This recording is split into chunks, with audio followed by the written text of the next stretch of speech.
Welcome, Dr. James Beckett, Sports Card Insights. I'm here with Ryan Krueger. We're going to talk about his origin story. He's a financial planner, financial analyst, financial guru, perhaps, from Houston, who has a card collecting background. We're going to hear about that. But first, thanks sponsors, Beckett Media, Beckett Grading, Beckett Authentication, my old company and buddies there, ComC.com, Burbank Sports Cards, Rob Barris, Mike Stadium Sports Cards, Mike Fruitman, Huggins and Scott Auctions, Bill Huggins, Chris Ivy at Heritage Auctions, and then Upper Deck, Panini, and Topps. So welcome, Ryan. Looking forward to hearing your story, because now that you're a financial planner, you actually may attribute some of your career success or career interest to your start as a young baseball card collector. So welcome, Ryan Krueger. I'm glad to be here. A lifelong fan of yours, and you are right. I'm still a big old kid, number one, and I still enjoy looking at statistics every day. So in a lot of ways, Jim, nothing's changed. It's still numbers. You're a numbers guy, right? I am, and I guess I realized when I knew we were talking, it made me think back. So my very first job ever was in a baseball card shop, and I would furiously pedal my bike there. Couldn't wait to get to work, which I still look back fondly at, and I wish and hope that my kids have the desire and ability. And those summer jobs have dwindled, unfortunately. And I think most of the best success stories I've ever been around, and the clients that I serve, all started out working as kids. And I'm afraid we're losing a little bit of that. For success, what was it in Houston? What card shop were you part of? Yeah, it was a little shop called Ted's Baseball Room on Westheimer in Houston. I know Westheimer, but who was Ted? His name was Ted Stokes. Okay. And I basically begged that man to let me do a job that probably didn't even exist back then. So he said, sure, nobody's ever asked me to sort thousands of cards a day in a back windowless office. That by the end of the summer, I secretly turned into my first trading desk. And now I own a company that runs several of those. And my love of statistics really started back then. I was a sports junkie, but I, for some reason, was fascinated with the numbers on the back of the cards and trying to figure out what in the world they had in common and what trends and what breakouts. And then when I get to eavesdrop on the front of the store where convictions and predictions were colliding with real data, I didn't realize that then they didn't have words like behavioral finance, but I was in a perfect laboratory for Wall Street. I really was. Or you sound like baseball, because baseball is the stat-rich sport. Yeah, and it always was. And back then where I was, that was really the only card that was collected. That's certainly where I started. And I guess in hindsight, my survivorship bias was I figured out pretty early on I could take an Excel spreadsheet a lot longer than I could any curveball. So mathletics was all for me. And I guess what I also loved about that collision and what I found so fascinating and never ending, it was never going to go out of style, just like sports, was you had these predictions colliding with math. And what I love about math is it leaves no room for opinions, but there will never be a shortage of opinions. So we will constantly have these incredibly fun debates about sports, which is a little more fun for most people, but the same thing plays out in stocks. So I carried on, and even to this day, I tip my cap to my very first job and that start with on base plus slugging percentage and all those same stats. We just use it for stocks now. But yeah, it started out opening little packs of baseball cards that I enjoy still doing with my little guys. I got 5 kids, and it's been fun to rekindle that hobby. What years were you collecting, and did you sell through the shop or on your own, or were you mainly just accumulating? So I was 13 in 1986.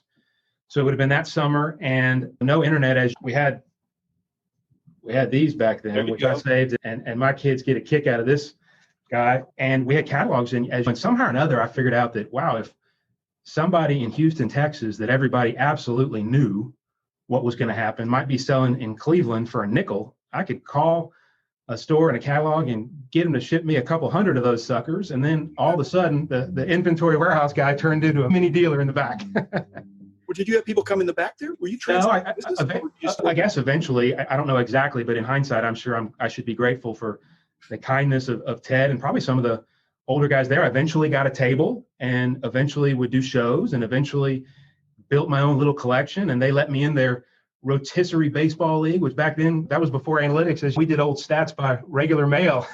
All that stuff was related. The Bill James stuff, he started about the same time I started, and we didn't have all the sophisticated personal computers and digital technologies in that time, but there were a lot of relationships in the data of baseball and in the data of sports cards that just screamed to be analyzed. Yeah, and isn't that fascinating that stuff's called revolutionary now? But those guys that got around that table at the rotisserie restaurant in New York, they were doing it a long time ago. Did you collect any other sports, or were you mainly baseball? I didn't. And it's so funny because I was talking to a client about getting the opportunity to talk to you. And back then, basketball was actually my love in real life. And the only thing I could do just a little bit, but basketball cards was just not an issue. And I tried to figure out why and why we didn't.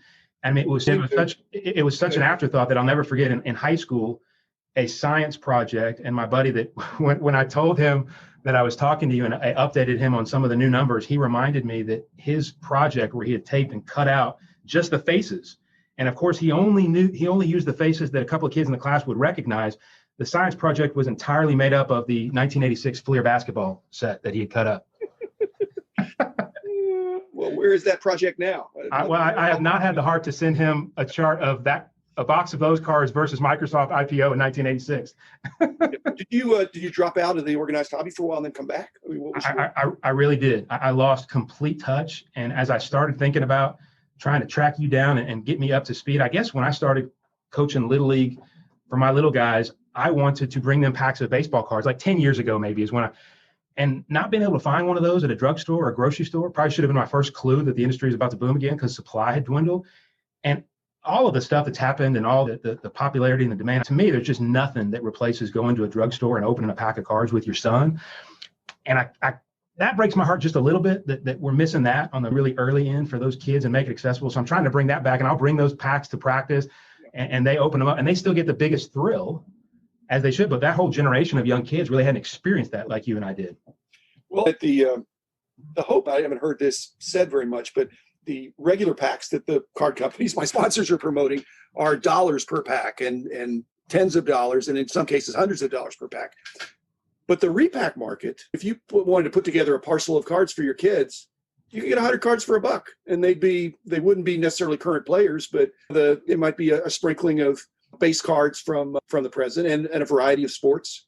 So there's still cheaper cards out there, but when you go to buy a pack now at a store, now they are available at some of these places, and they're much more expensive. So it's priced the kids out somewhat. Yeah, it's just been so fun to watch some of these kids hold a card for the first time. They've never heard in some of these cases. And then to have my own want to sit on the couch and watch the Astros, and he doesn't worry about any of the problems that they've had in the last couple of years. He wants to see Altuve, the card he just got. That is a thrill that will never go away and will keep us young at heart forever, and I love that. Okay, so how did you got back into it because of that? And how are you manifesting it now when you have a financial job that helps people with their investments? Do you consider yourself more of an investor now or more of a collector? Do you have some collecting objectives? I got back into it strictly for my sons and their friends originally. And I admit to being now more curious. And now that I have more than a nickel to buy a pack at the drugstore, I did start to scratch my head and wonder, I could never afford a Pistol Pete Maravich card before, but I wonder, would that be fun as more of a piece of art? Because I know nothing about art and don't care anything about it, except for these big vintage items that my daughter made. And that has been special because the flood of memories and conversations has been priceless. And so I guess I would be a collector again, and I'm excited about learning. Okay, are you very selective then? I mean, like Pistol Pete has a following partly because of the personality that he was, not just the amazing basketball player ahead of his time and died way too young. But do you collect players that you admire or appreciate, or are you more of a complete setist? Well, I used to make those complete sets by hand, and I loved that as a kid. I don't have any interest or time to do that now. I'm interested in the stories and the memories. And when I dropped my oldest baby girl now at LSU, and I wanted to tell her about my favorite player, who then I wanted to tell my other son how he dribbled the ball out of a moving car to learn how to play basketball. It just made a lot of sense to go get that card. And then I wanted to tell, hey, Dad, why didn't you always like Larry Bird? Let's go find one of those too. Cool. And so that's been the fun part. I like that. I like that a lot. Basically, that's what I'm doing with my Wall of Fame. I'm trying to have I'm jealous. Card for each. It's one card per player, but it's across all the sports and even some celebrities. And I'm trying to have a story. Each one has a story. I'm not sure I can say exactly what I paid or where I got it, but there's one card I got out of a pack. That was my first card ever. But other than that, they're cards I picked up along the way. So I've been a collector, and I've been a dealer, and I've been probably everything in between, including the authoring and publishing and all that kind of stuff. So the hobby is very robust. Have you gone to some of the shows down in Houston recently? Yeah, I did a couple of years ago. Haven't in the last year, obviously, but to take my son and to look changed a lot, and that was fun. And I listen, and I'm trying to catch up real quick, listening to your podcast, which I'm loving, by the way. And just to hear your voice and excitement as a kid, I remember you telling the story about going to some estate sale, and you couldn't even wait to get home to open the box because you want to do it in the car. That stuff never leaves. So I guess that's the feeling I get when I went back to one of these shows. But were you overwhelmed, or I think unoverwhelmed? I think if I looked out, what would be more interesting to me is trying to look through the eyes of my son, and it probably would be overwhelming. How could it not be? And there's a bunch of other non-card stuff too, which is fine. But yeah, it probably was a little overwhelming, but fun, and still sparked enough conversations that it's good. More is good. When you were collecting as a kid, what were most of the other kids in your school also collecting? Probably it was definitely a popular thing to do and trade and have conversations. I was probably nobody, was interested in working at a store all summer. I guess I was a little odd in many ways looking back, but it was something we all did. Absolutely. Yeah, I'm calling that precocious. You were ahead of your time. That was, I don't know that you were getting paid a lot, but just it's life lessons too. I've said one of the guys that worked on our team was a guy I knew when he was 14, worked in our card shop and was just a high quality guy. And so when the company got rolling, that was wonderful to add him to the team. So Ted took a chance on you. And hey, it's the same advice I give. You had to have learned a lot of life lessons. Well, I was about to say it's the same advice, although completely different. Any high school or college kid that has the ability, offering an unpaid internship or what can I do for nothing is always a good way to start a conversation with somebody. And hopefully that just at the very least shows genuine interest. But yeah, I look back super fondly at that for sure. And I miss those stores. I know they're coming back a lot more than there's some. Yeah. Again, most of the stores have to have a digital presence too now to get that extra frosting on the cake and walk up traffic, not just for COVID, but you've got to be full service, I think. But it's sure a lot of fun to go into a card shop and to go into a store, to a show with a whole bunch of different dealers. It's still fun. It's evolved. It's evolved some. It's evolved in mostly good ways. I'm not a guy that thinks the good old days that's where it was all good there and it's not great now. It's great in a different way now. I've got no problem with that. Yeah. No problem. So what's next? So you got how many sons? I have 2 sons and 3 daughters. And the 3 daughters are interested or not?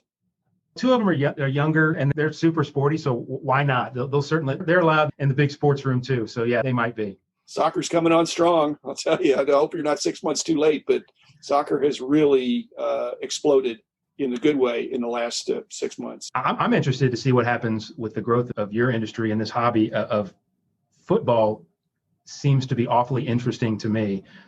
You're detecting a little bit of a, what would that be, arbitrage or some kind of a market discontinuity that demonstrates that either something's overvalued or football's undervalued.